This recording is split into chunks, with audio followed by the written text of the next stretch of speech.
অসমৰ জাতীয় সংগীত অ মোৰ আপোনাৰ দেশ অসমৰ প্ৰত্যেকখন শিক্ষানুষ্ঠান চিনেমা হল সভা সমিতি সাংস্কৃতিক অনুষ্ঠান আদিত অনুষ্ঠান আৰম্ভণিৰ পূৰ্বে আজিৰ পৰা কাৰ্যকৰী হোৱাকৈ পৰিৱেশন কৰিবলৈ আহ্বান জনালোঁ। असम का जातीय संगीत ओ मूर आपुनर देश असम के प्रत्येक शिक्षा संस्थान सिनेमा हॉल सभा सांस्कृतिक अनुष्ठान इत्यादि में सुरबद्ध से संगीत को पहले प्रदर्शन करने का অসমত বসবাস কৰি অহা অসমৰ বায়ু পানী মাটিৰ মাজত জীয়াই থাকি অসমৰ ভাষা সংস্কৃতিক নিজৰ বুলি আঁকোৱালি লোৱা প্ৰত্যেকজন ব্যক্তিয়ে অসমীয়া। असम में रहने वाले, असम की वायु पानी मिट्टी में जीने वाले, असम की भाषा संस्कृति को अपनाने वाले प्रत्येक व्यक्ति असमिया हैं। জাতীয়তাবাদ হ'ব লাগিব অসমৰ প্ৰত্যেকজন শিশুৰ পৰা যুৱ প্ৰৌঢ়লৈকে সকলোৰে বাবে এক জীৱনজোৰা প্ৰক্ৰিয়া। प्रत्येक व्यक्ति को जातीयवाद होना होगा। असम के प्रत्येक शिशु से युवाओं को जीवन से जुड़ी प्रतिक्रिया के रूप में अपनाना होगा। असम गण परिषद की इकाई असम युवा परिषद के सचिव ऋषिकेश शर्मा का वीडियो इन दिनों सोशल मीडिया में काफी चर्चे में देखा जा रहा है। जब असम में भाषा को लेकर एक गर्म माहौल बना हुआ है, ऐसे में ऋषिकेश शर्मा ने भी असमिया भाषा के महत्व के बारे में बताते हुए आह्वान किया। सुनिए वीडियो में उन्होंने क्या कहा। অসম গণ পৰিষদ দলৰ সন্মানীয় সভাপতি শ্ৰদ্ধাৰ অতুল বৰা ডাঙৰীয়া আৰু কাৰ্যকৰী সভাপতি শ্ৰদ্ধাৰ কেশৱ মহন্ত ডাঙৰীয়াৰ অভিভাৱকত্বত বিগত সময়ছোৱাত অসম যুৱ পৰিষদে অসমৰ জাতীয়তাবাদৰ স্বাৰ্থত বহুত উল্লেখনীয় পদক্ষেপ গ্ৰহণ কৰি আহিছে। জাতীয়তাবাদ হ'ব লাগিব অসমৰ প্ৰত্যেকজন শিশুৰ পৰা যুৱ প্ৰৌঢ়লৈকে সকলোৰে বাবে এক জীৱনজোৰা প্ৰক্ৰিয়া। কণ কণ শিশুসকলৰ শৈক্ষিক জীৱনৰ আৰম্ভণিৰ পৰাই জাতীয়তাবাদৰ বীজ তেওঁলোকৰ জীৱনত অংকুৰিত হ'ব লাগিব।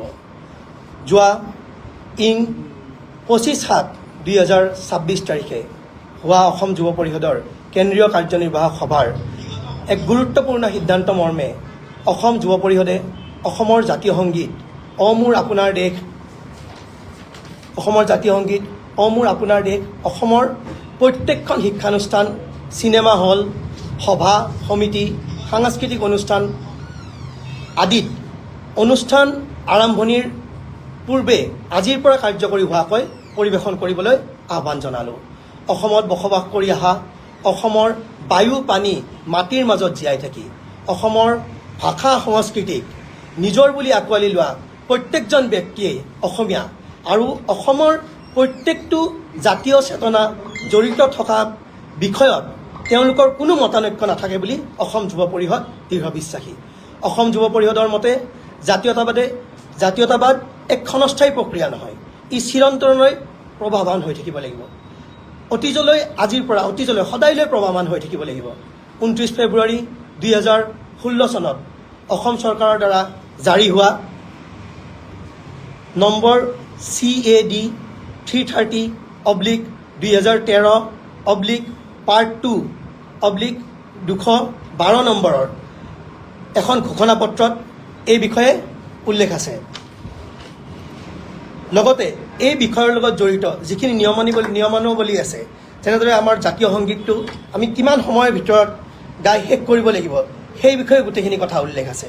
গতিকে আজিৰ পৰা কাৰ্যকৰী হোৱাকৈ অনুষ্ঠানসমূহত অসমৰ জাতীয় সংগীতটো পৰিৱেশনৰ বাবে অসম যুৱ পৰিষদৰ প্ৰত্যেকজন কৰ্মীয়ে অনুষ্ঠানসমূহলৈ গৈ তেওঁলোকক এই নিয়মাৱলীৰ বিষয়ে আৰু আমাৰ যিখন পত্ৰ অসম যুৱ পৰিষদৰ সেইখন তেওঁলোকক প্ৰদান কৰিব।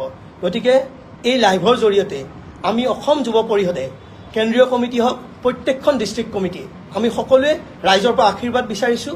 আপোনালোকক মূৰ দুৱাই শিৰ নত কৰি আমি ক'ব বিচাৰিছোঁ যে আমি ৰাইজৰ হকে জাতীয়তাবাদৰ স্বাৰ্থত এক নতুন জাতীয় চেতনালৈ অসম যুৱ পৰিষদ আগবাঢ়ি আহিছোঁ।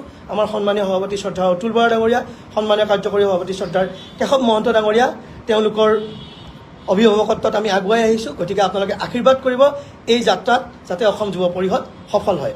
ধন্যবাদ। জয় আই অসম। অসম যুৱ পৰিষদ জিন্দাবাদ। অসম গণ পৰিষদ জিন্দাবাদ। असम गण परिषद दल के सभापति अतुल बोरा और कार्यकारी सभापति के केशव महंत के नेतृत्व में विगत समय से असम युवा परिषद द्वारा असम जातिवाद के हित के लिए उल्लेखनीय पदक्षेप लिया है।